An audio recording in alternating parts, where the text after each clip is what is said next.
Did you hear our conversation by any chance about the old video games with what we see now with EA Sports? Basketball is going to have 350 teams with Pong, Asteroids, Pac-Man, and Centipede. I have to be honest. I missed that, and I would love to talk more about Centipede. I will say, I thought it was really rude to go book a guest in Chicago and then have all of the pre-footage ahead of time. We have a bunch of video, B-roll of Texas barbecue, which we, of course, cannot get here. Really, really, really frustrating. My Brazilian cousins, I will say, have a thing to say about barbecue tradition. This is very important in South America. It's very, very good. It's not the same thing as anything in Texas or in the Hill Country. No. And there's certainly not anything I can get up here. No. Matt, my dad and I and my college roommate went to Chicago one time, and we went to a place that claimed to have great baby back ribs, which Chicago, I know, is the home of the baby back rib, but I didn't realize they cooked them in the oven, and it was really disappointing. No, this is a legitimately good food town, I think, for many things. Oh, yeah. For Mexican food, it's outstanding. For Indian food, Middle Eastern, a lot of European cuisine. For anything, I think, resembling barbecue or many of the traditions of the South, not so great. All right, your latest extra point. How does Division II differ from Division I? Let's look at all the contracts. And you have how many contracts now in your archives for Division I? 3,000 or so? What was the number? I have it open on the other monitor here right now because I was actually adding something to it right before we hopped on. For Division I, we have just under 7,000. And we have about a little over 800 for Division II here at the moment. So by the end of the week, it's a pretty big library. It's NCAA. It's under the umbrella. But what are the differences, Matt? Yeah, and I think a lot of folks who are listening to this understand on a pretty deep level that there's really good football. There's really good college sports at the Division II level. And there are schools in Texas and elsewhere that have large enrollments and support those programs a great deal. A school like a West Texas A&M, for example, based on the stuff that we're looking at, they're bringing in just as much revenue, spending just as much money as a lot of schools in Division I. There's not a big financial difference between a high-level Lone Star team and like a school in the Horizon League or maybe near at the bottom of the Southland Conference. But when you get beyond that, the jump is significant. Even if you're at a pretty small Division I institution, your athletic director is almost certainly under contract. Your coaches are usually on multi-year deals. Many of your assistant coaches are still under contract, and you have a multimedia rights partner that's helping you sell sponsorships and billboards and radio ads and everything else. And if you aren't a top 15 program in Division II, you have none of that. If you're gonna bring in money, you're selling tickets, you're hitting up both of your donors, and you're trying to figure out a way to maybe do some sponsorship sales. But the guy selling sponsorships, he's also painting the soccer field and maybe driving the volleyball bus. Yeah, it's a lot about trying to make great use of limited resources. Matt, the playoff argument has gone on between the SEC and Big Ten. It continues on. Why, at this point, I get why they wouldn't, but wouldn't you not want to say, all right, let's get all the four together. Let's agree to how many conference games we play, whether it's 8 or 9, and then let's do cross-conference across everything so that we can maybe get some real momentum towards a solution here.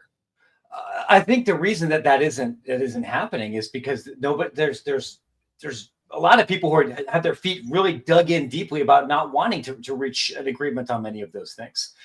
Part of the reason it's frustrating, I think, for this particular story, for me to track it, and for I think a lot of fans to track it, is this is not something where the opinion of coaches really should matter that much, because these are fundamentally financial decisions that are made above the head coach or assistant coach level, and sometimes even above the AD level. How many conference games you play and what kind of out-of-conference arrangement you end up setting up. ESPN and Fox and CBS have a lot to say about that, because there's no point in adding more inventory if people aren't going to pay for it. I get why here in my neck of the woods in Big Ten country, people are very offended at the concept of 8 SEC regular season conference games, that this is somehow immoral or cowardly. It's hard for me to care.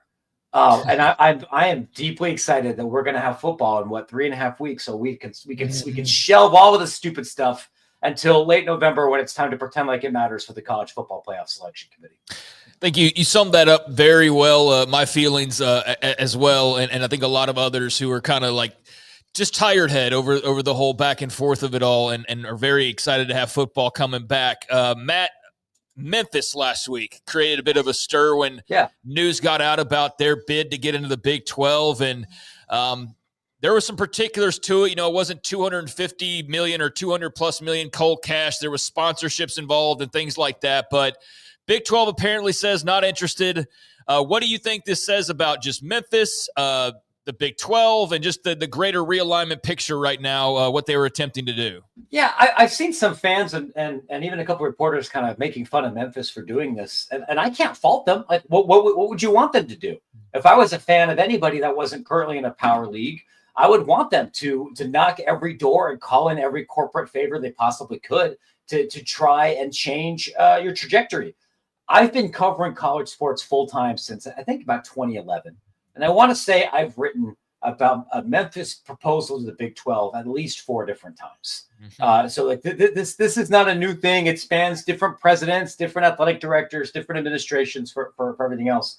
What I don't know yet, and I have not had a chance to get somebody on the phone that I trust, is to understand exactly chapter and verse why Big 12 presidents and school leaders were so uninterested in this, even though it would be relatively low risk athletically and have meaningful financial upside. I have some theories.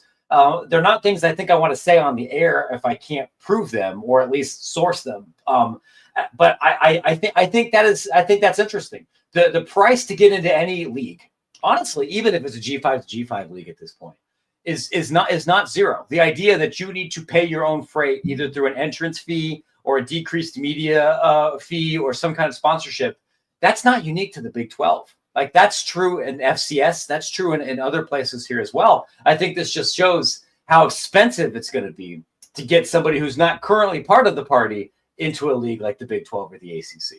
Was there, or is the difference of what Memphis offered compared to what SMU did with the ACC? SMU basically said, we're not going to get paid TV money for 9 years.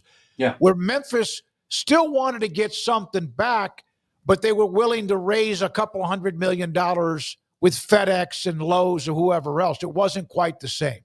No, I think what other difference from the proposals that I'm aware of was that Memphis also said, hey, if you do this and we suck and it doesn't work out, you can kick it, you can pull a Temple, you can kick us out when it's time to sign the next television deal. We're trying to bet on ourselves and make sure that you don't lose a dime by bringing you in. What my educated guess is that part of the difference is that it was timing. SMU hit up the ACC at a moment when the ACC needed another body. They were worried about the existential threat of dissolution.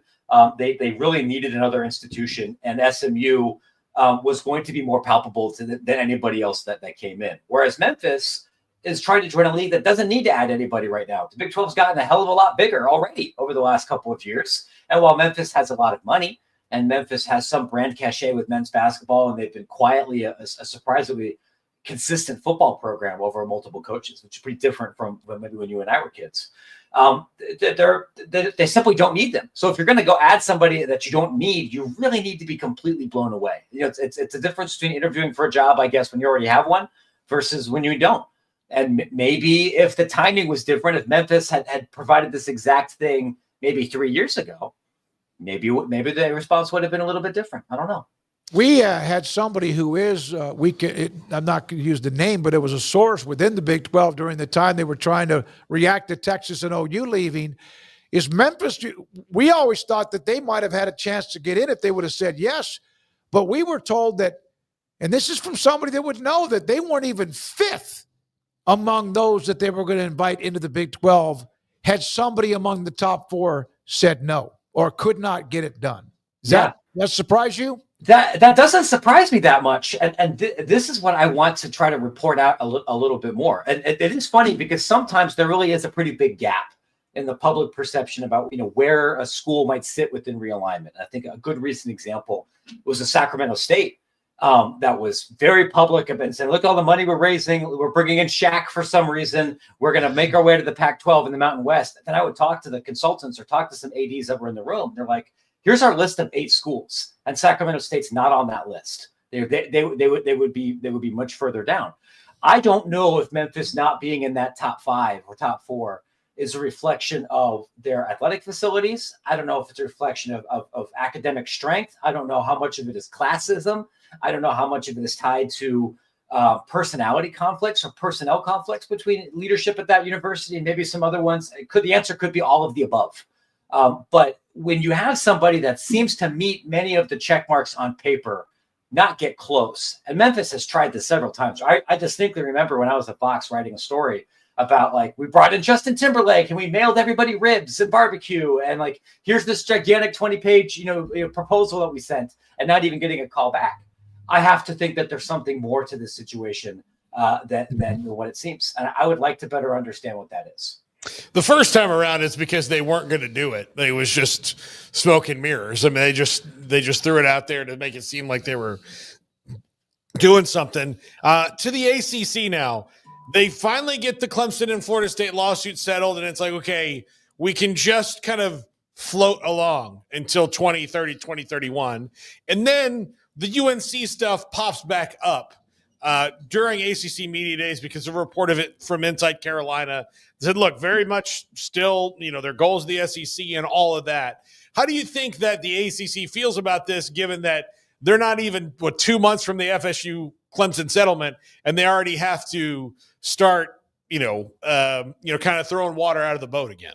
Look, Jim Phillips is too polite to say something like this, but I would imagine that there's some people in Charlotte who are going to take Inside Carolina off the Christmas card list, or whoever ended up being the sources for all of that. Like, it's not exactly a surprise. If I would say, there's a plan somewhere for most schools in the Big 12 and if not the ACC to say, yeah, our ultimate goal is the Big 10 or the SEC. Of course, they make $20 million more money. If we're headed towards some kind of 45-team Super League, everyone's goal is to eventually be on the other side of the cut line. So that shouldn't shock anybody. For that to get out exactly when it did, even though I don't think it's exceptionally newsworthy.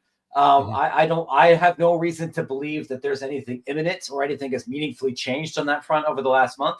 That makes you think that the people who are going to talk and want to get that conversation out there have some other kind of political or administrative agenda. And certainly there's a lot of different, I would not say everybody within the North Carolina extended universe athletically is on the same team.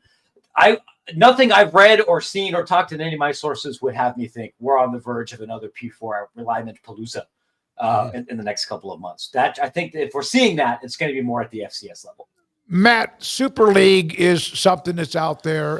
And of course, Greg Sankey said, for those who have been talking about it, welcome to the SEC Media Days, because of course, we know what the SEC is and how powerful. If, in fact, they went to a Super League, how many teams is the magic number? And will conferences who actually have protected those who have not been as strong, who are Power 4 conferences, turn their back on longtime members? I legitimately, I think I've written this a couple of times. I think if we get to a world where there is a Super League, I believe it is more likely there is no more Big 10 or SEC.